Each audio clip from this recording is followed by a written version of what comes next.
What's up, everybody? Tara Wellman here. Welcome back to Winter Wonderland. Hopefully you all survived Snowmageddon, or whatever it is we're calling winter storms these days, just in time to prepare for another one, because that's what we do in the winter, is hibernate and wonder about baseball.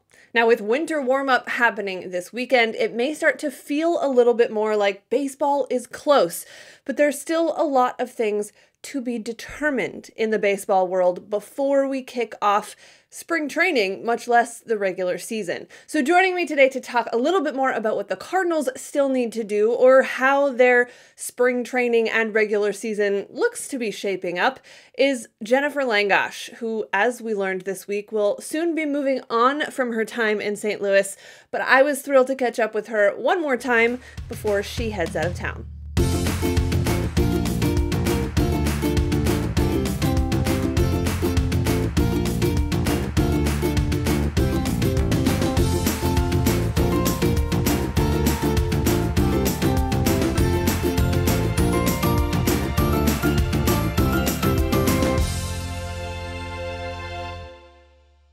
Well, Jen, first of all, thank you for joining me this morning. And second of all, congratulations on the news about the new job. Of course, everyone will miss you in St. Louis, but sounds like a great opportunity. So I'm glad I got to catch up with you before you leave town. Yeah, Tara, I'm sorry that we're doing this as I'm about to transition out. But the good news is I'm staying in St. Louis. So I will be still living here with my family. Won't be working from the ballpark every day. Obviously, you won't see my name as much on Cardinals.com. My fingerprints are going to kind of be behind the scenes moving forward, but I'm really excited. I've thoroughly enjoyed covering this team for the last 7 years. When I got the opportunity to come to St. Louis in 2012, I jumped at it. I mean, where better to cover baseball than in the city of St. Louis? And so thrilled that I was able to do this, but I'm excited about a new professional opportunity, get to mentor a bunch of young writers we're hiring for our company, and again, kind of get to direct where our content is going. So I look forward to it, but I'm going to miss having these sorts of chats and interacting with a lot of folks on Twitter like I have recently. Well, it's obvious by the reactions that people have appreciated you in St. Louis as well. So on that note, before we jump to the 2019 team, when you look back at the last 7 years, some of the players and the coaches and the people you've been able to cover, the stories you've been able to tell, what stands out for you about your time in St. Louis? I mean, I think a couple things. I mean, certainly the people. And, a lot of people ask what it's like to work in this profession. And, I get a lot of questions too about what it's like to be a female in this profession. And I can tell you, I've been very thankful and full of gratitude that I've worked with a bunch of professional players here, both in the front office and then and obviously in the clubhouse player wise. So that's always been something that's, it's treated me very well here.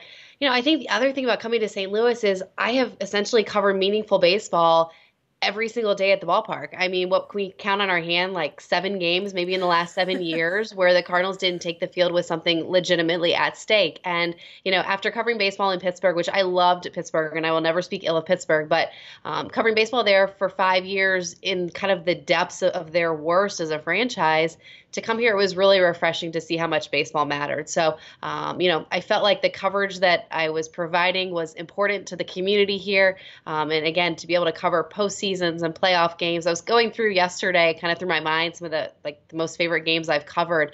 And there's a really long list. And that's just a credit to the stability of this organization and all the success they continue to have. And that's been actually a talking point this offseason, is how they've managed to create that stability and what that looks like going forward, especially when you do look at this 2019 team and sort of the, not necessarily a dead end, but kind of the lack of clear direction beyond 2019. So when you look at what they've done, the Cardinals were aggressive this offseason, going out and getting the big ticket items that they needed. But there's still a lot of questions about what that means and where this team is going. Is that something that you feel like is a question that the front office is still trying to answer, or is it more the fans who don't know all of the pieces to this story can't really quite see what the end is at this point? Probably a little bit of both, if I'm being honest. I think the front office was really forced to kind of reevaluate their system, and being left out of the postseason for 3 years in a row, well, force a little bit of self-evaluation. And so I think they've done that to an extent. But this is always an organization that is continuing to forecast 2, 3, 5 years out. And so, they do have a plan that maybe, you and I or other fans out there may not always be able to see. I mean, they kind of project who's coming through the system. They project, which players they have now that maybe they're going to lock down for the long term. So that's all part of the equation. But, I think you have seen this offseason how they've been very aggressive. And this is a team that's always prudent with its spending and very calculated with its decisions. But I think it's been very clear that this is also a team right now that's going all in for 2019, but at the same time, Tara, not sacrificing what they hope is going to be stability for the long term. And I think that's really the tough balance right now, because you see across baseball so many teams that, whether it's the rebuilding teams who, take 3 or 5 years to build up for a short window, or some of these other clubs that just go all in and then forced to rebuild after that. The Cardinals are very unique in that they've been able to straddle that line very, very well. So it's a big year, though, no questions asked, because you kind of look at what we're going to be talking about at this time of the year, next winter, and all the potential players that are going to be leaving if they can't re-sign some of them. And there will be a lot of transition happening. So yes, they have a long-term plan, but they also have short-term goals. And right now, clearly their short-term goal is to get back to the postseason and be a World Series contender in 2019. One of the players that I think is going to be really important in that process this season, and I guess to some degree figuring out what they have going forward, is Paul DeJong, potentially playing a full season in a very, very important role in that lineup. All the writers for MLB.com put together potential lineups. At this point in the season, it's anyone's guess, but you kind of look at the pieces that are there and see what makes the most sense. You have Paul DeJong hitting third in that lineup, which is not an uncommon idea, but it's bold to me in that it's not something we've seen him do at this point in his career. So it's not necessarily a sure thing in that 3 spot for this team, which has been sort of an issue for them the last couple of years. How much do you think this team needs Paul DeJong to be that guy? Very much so. And I mean, you saw the commitment they gave him financially last year, that they expect him to be a cornerstone of this organization moving forward. I just talked about how there's going to kind of be a lot of changes on the horizon as far as personnel. Paul DeJong, with where he signed until, is not going to be one of them. So, I think during his rookie year, he obviously had a tremendous year offensively. The power, we saw was, I wouldn't say surprising, but I certainly for the Cardinals, very relieving. Last year, we saw great improvement defensively, but a little bit of a step back on the offensive end. So I think for Paul this year, the question is, and the challenge is can he put that all together? Can he be an average to potentially above average defensive player? And can he be somebody that you can count on, being a middle of the order type hitter, whether it's the 3 spot, maybe he falls down to your 5 hole and hits behind Marcell Ozuna. We can talk about the lineup a little bit more, but I think a lot of this depends on, does Dexter Fowler rebound? Because that's going to dictate where some of these lineup pieces are. And does Jose Martinez work his way into the lineup? Because that's a conversation as well. But as far as Paul, absolutely. I mean, he is a big piece of this organization moving forward. I do think that maybe it was lost a little bit last year that he was still recovering from that hand injury, even in the second half of the season. So, not a surprise to me that the power numbers weren't necessarily there.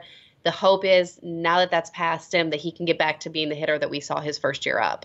It's so interesting that you mentioned those other players, because to me, when I look at this roster, there's a ton of potential for how things could stack up in that lineup and be very dangerous. There are also a lot of ways that it could get kind of stuck in maybe not being exactly what they want it to be on paper.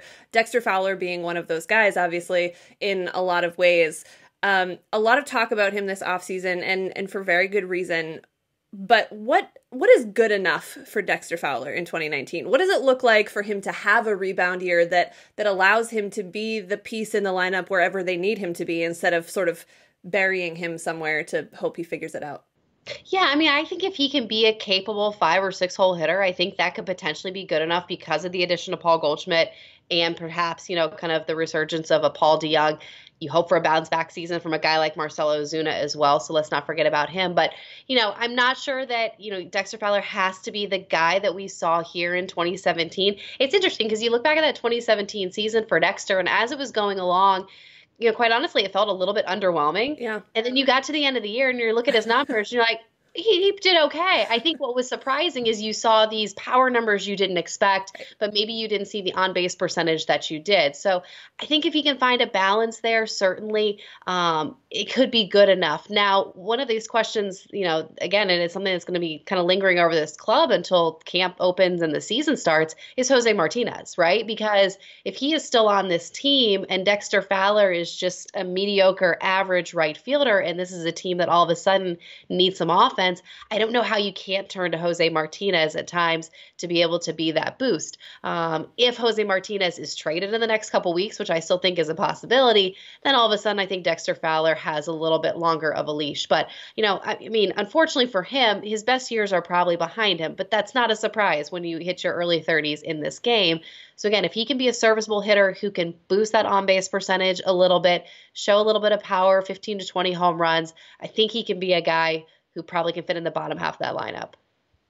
Another guy I want to ask you about is Kolten Wong. And the reason for that is I get asked often where I think he fits in the lineup, anywhere from the leadoff spot to batting eighth. And it's interesting to try to figure out who Kolten Wong is. I think part of that is for most of his major league career thus far, he's been trying to figure out who Kolten Wong is offensively.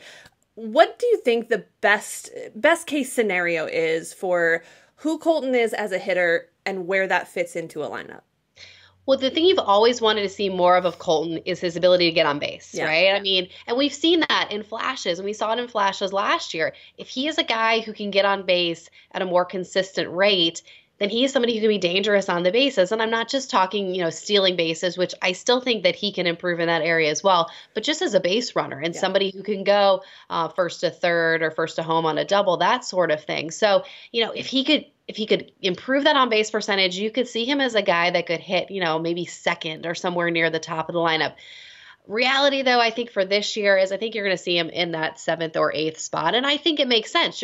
It's interesting. You're going to have a lineup that is going to be kind of heavy on base percentage up top and potentially heavy on speed toward the bottom with Harrison Bader and Kolten Wong likely, settling into the 7 and 8 hole. So I think that can work well, but you're right. I think Kolten, the one thing he's been trying to do ever since he came up here is define himself as an offensive player. And, we can, rave about him defensively and where he is. I don't think there's really much need for improvement in that area.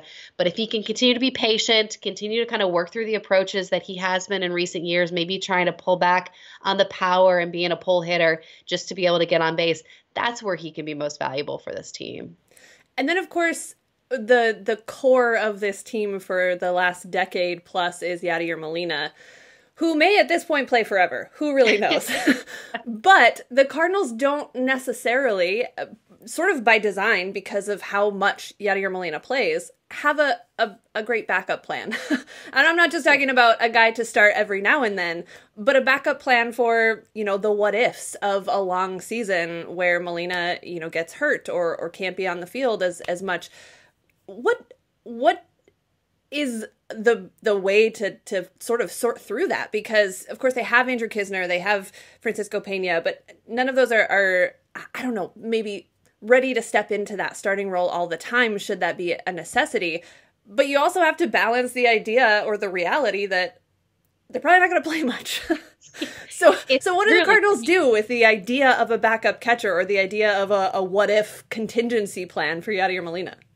This is really, really tricky, Tara, because, for the last couple of years, that backup was Carson Kelly, right? Yeah. And we figured, if Yadi gets hurt, Carson was at a point in his career where you felt at least somewhat comfortable that he could step in and play every day. Well, the problem with that was that Yadi basically, 1 month, being the exception last year when he was recovering from surgery, he starts every game. And so it didn't give Carson the opportunities. And obviously we saw that the Cardinals then felt that they could free Carson and send him to Arizona as part of that deal.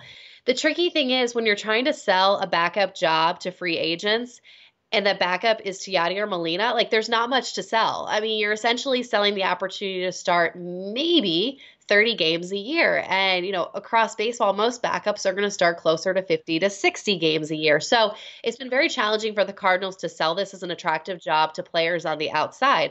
I do think they are a little bit vulnerable in this area. I mean, Francisco Pena, if he's going to start 25, 30 games, I think he can be a fine backup. He can handle the pitching staff well. Pitchers were very comfortable throwing to him. He's okay in that role.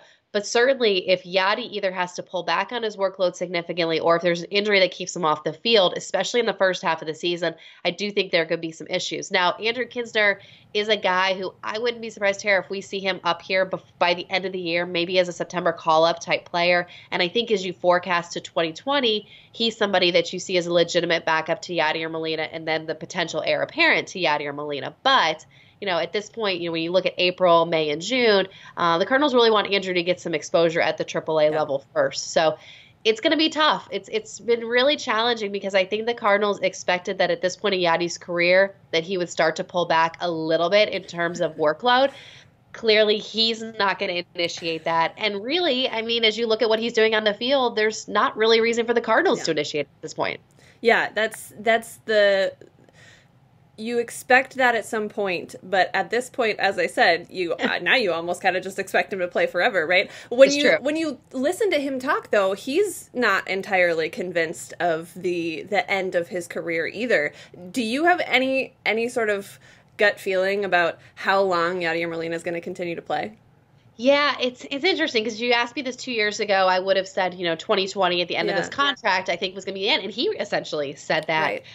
He has walked that back a little bit. I do think it's interesting that he says he only wants to play for the Cardinals. Mm-hmm. And so that's going to play into this. But honestly, Tara, if he doesn't slow down all that much in the next 2 years, why wouldn't he return? And, the one thing we always have to talk about with Yadier Molina is legacy. And the reason we have to talk about that is because it's important to him. And he wants to end his career as a Hall of Fame player. And we hear it all the time. There's a lot of debate as to whether he is that player right now. So if he is still going strong, after 2 more seasons and there's an opportunity to come back, perhaps pad his stats, maybe win another award or two, I wouldn't be surprised if he does that again, kind of forecasting what it might be able to do to help his Hall of Fame chances and to win a World Series, right? I mean, this is the guy too that also has very ambitious team goals, and so that probably plays into it as well. Yeah, maybe the root of that is holding on to the idea of winning another championship. So he's just such a stable force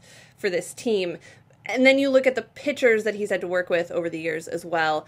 And I don't mean had to as in it was a requirement, but he had the opportunity to work with over the years. Carlos Martínez being one of them that stands out to me this season as a guy that, I think a lot of us expected him to sort of have cemented his role by this point. I'm not sure that's really the case. And again, he's coming into a spring training where, yes, he's listed as one of the probable starters, but there are still some questions about how he can be that guy. What do you think Carlos Martínez has to do in spring training or over the course of 2019 to really sort of cement what his role is with this team that ultimately bought into him years ago with the contract, and is still kind of waiting to see that really solidify? So Carlos Martinez's favorite word to use when he does post-game interviews is focus, right? I mean, he always talks about focus, focus, focus. I think that's a good word for him this year because, I think he needs to focus his attention on on-field matters and, kind of erase some of the distractions that we've seen him, be kind of brought back by on the outside. And I think what's interesting about Carlos Martínez is he's been a really, really good pitcher for the Cardinals, but everybody knows that his ceiling is higher. Yeah. So there's been this feeling of disappointment that he hasn't been able to reach his potential. And so, for Carlos, to me, that's the thing. That's the big question this year is can he take that step up from being a really good major league starter to being a frontline ace #1 type starter who is competing for Cy Young awards because he has that kind of stuff. And so I think that's really kind of what has been a little bit frustrating to the Cardinals front office. Obviously, Carlos is going to have to stay healthy. I think that's a big part of it. So I'm curious to see, and maybe we'll see him here at winter warm-up this weekend. What sort of conditioning program has he been following through this offseason? Is he going to come into spring in optimal shape? Because that was not the case last year. And I do think that potentially contributed, A, to him not performing as well on the field, and perhaps, 2, to some of the injury issues he went through during the season. So he's got to get himself into shape physically. I think mentally that's part of it as well. And just have that desire to be the best version of Carlos Martínez that he can be. That, and not to take this in a different direction, Tara, but that's like the one thing that has really impressed me about a guy like Jack Flaherty. He is somebody who you see put every ounce of himself into becoming the best version of Jack Flaherty he can be. And because of that, I think he is going to reach every ounce of his potential. For Carlos Martínez, I'm not sure that's yet been there in his career. So I think this is a very critical season for him because, again, I think we're going to find out is he a guy who can take big step forward, or is he the guy who we've seen here the last couple of years, which is good, but maybe not good enough. And to me, the question is always going to be out there, is he also somebody that's going to fit better in your bullpen eventually? Yeah. And is that going to be something that the Cardinals wrestle with again this year? Is Carlos Martínez potentially a better fit as your closer instead of a starter? Because for whatever reason, it seems like when he comes in out of the bullpen, there is an urgency there that he does not show when he's starting. And so if he can channel that, I think he can be a better starting pitcher. Yeah, that's such an interesting conversation to me because I feel like I was talking to somebody about this the other day. When Carlos Martínez first came up and made his major league debut, was pitching out of the bullpen, was lights out, there was this understanding that he would likely transition to the rotation, but there was also this sort of resistance or hesitation perhaps to stop and think, okay, well, hold on, he's actually really, really good at this thing. Maybe we should consider that a bit more. And it's interesting to me to see that that's still the conversation with Carlos Martínez all these years later because of the success he's been able to replicate in that role compared to perhaps not being able to replicate that success as a starter. It's just a fascinating story for me because his as you mentioned, his ceiling is so high, his potential is there, the skill set is unbelievable. I think he's one of the most exciting pitchers to watch in the league when he's pitching well. But we're still having this conversation about, is he better as a reliever? It's just a fascinating comparison of the two possibilities for me.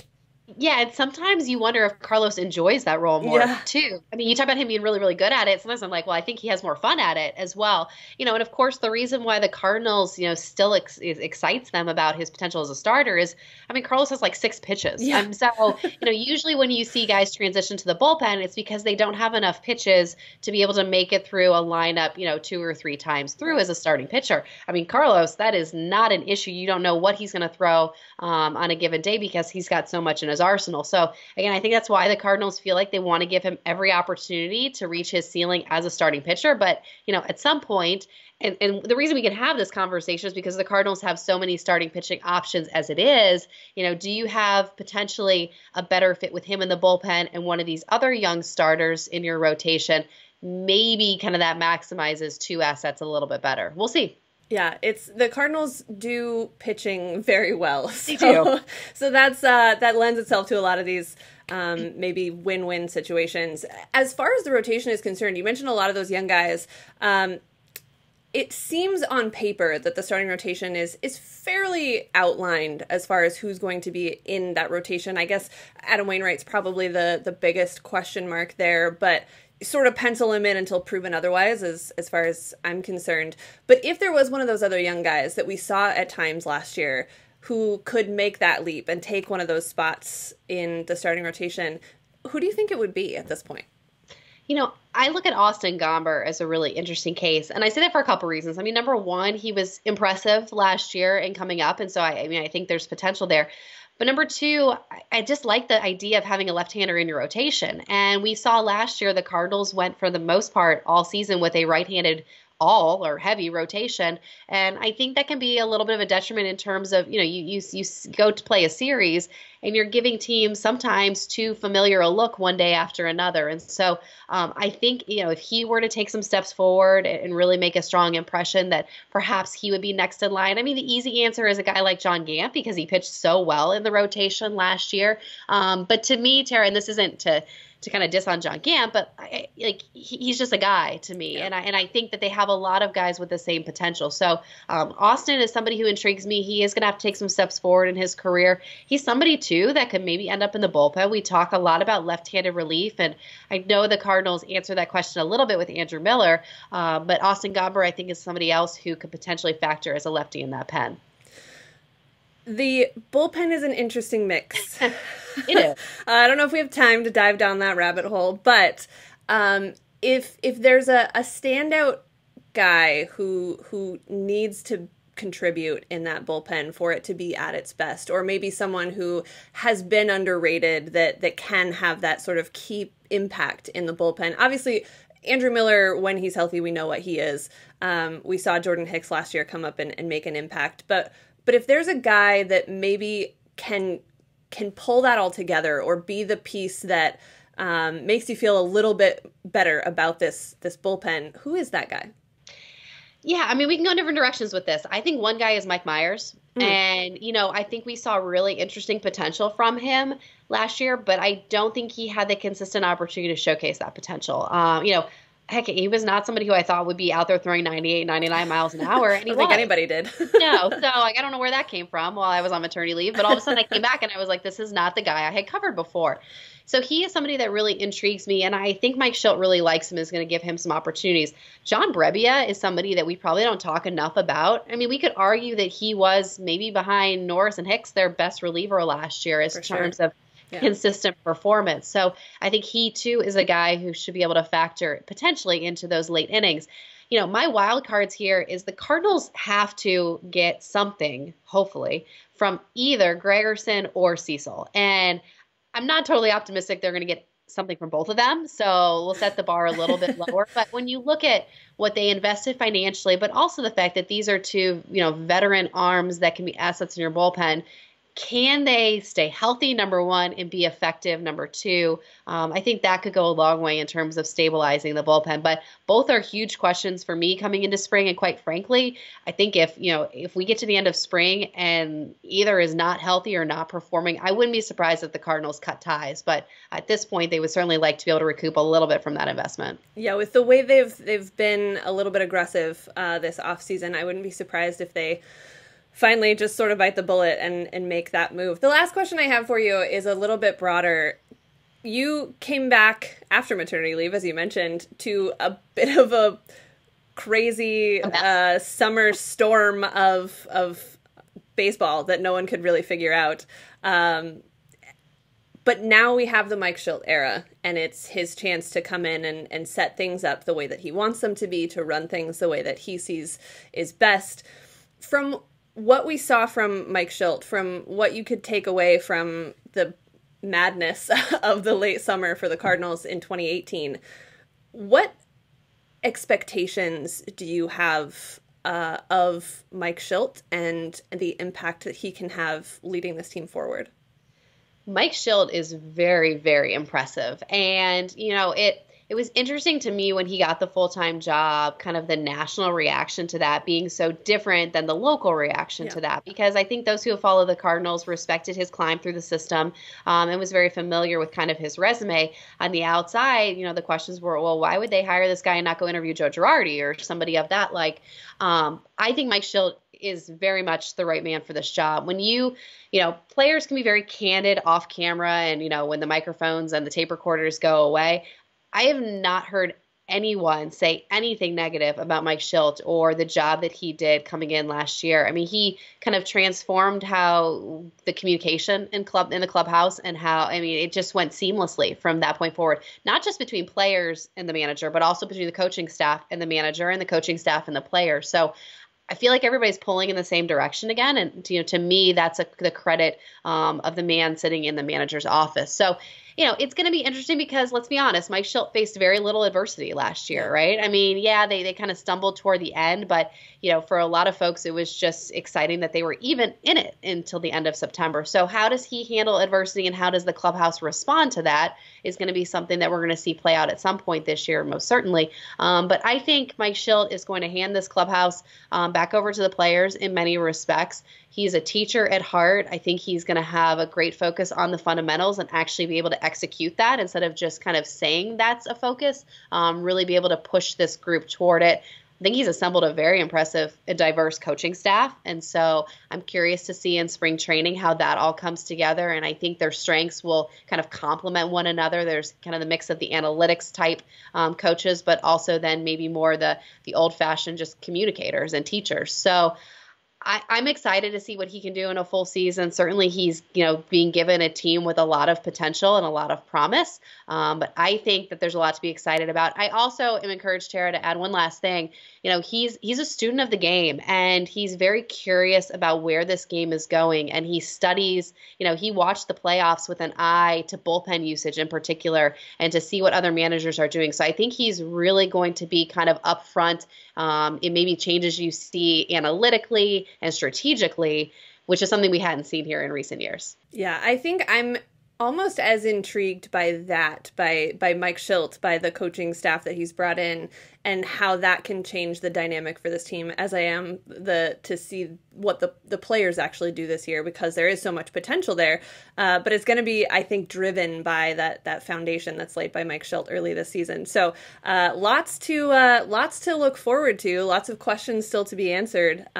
More so, I think, for the other teams in the division at this point than the Cardinals. They kind of answered their big questions, but it is setting up to be very interesting. So thank you for your time this morning. Again, your regular voice will be missed in the Cardinals media scene, but at least you'll still be around to see what happens in the Mike Shildt era. I will. And as I tell folks, I'll still pop into Busch Stadium every once in a while. So I'm not going to completely disappear. I'll still be on Twitter, and hopefully we'll find an outlet for writing as well. But it's been awesome getting to know you and others kind of in the blogger and podcast and Skype community. This Cardinals organization is lucky to have passionate fans all over the place. And that's, again, it's been an honor to bring coverage to you guys. Well, they appreciate it. I appreciate your time. I will let you get back to it, but thanks so much, Jen. Thank you. I know we didn't talk about Bryce Harper or Manny Machado, and that seems to break all the offseason rules at this point. But quite frankly, I'm a little tired of talking about it because no one actually knows anything. So we can continue that conversation on Twitter, as we certainly will, as we certainly continue to wait to see what happens there. As for Jenifer Langosch, again, thank you to her for joining me. Best of luck in the new gig as she leaves the beat behind, and big shoes to fill, to say the least, for whomever it is that comes into that position next, with lots of things to talk about in the upcoming season as the Mike Shildt era gets underway. Winter warm-up this weekend. If you're there, send us your pictures. We'll share them with the Birds on the Black community. If you're not, well, that's okay. I'm not either. Just stay hunkered down and don't drive in the snowstorm. For Birds on the Black and for Jenifer Langosch, I'm Tara Wellman. I'll see you next time.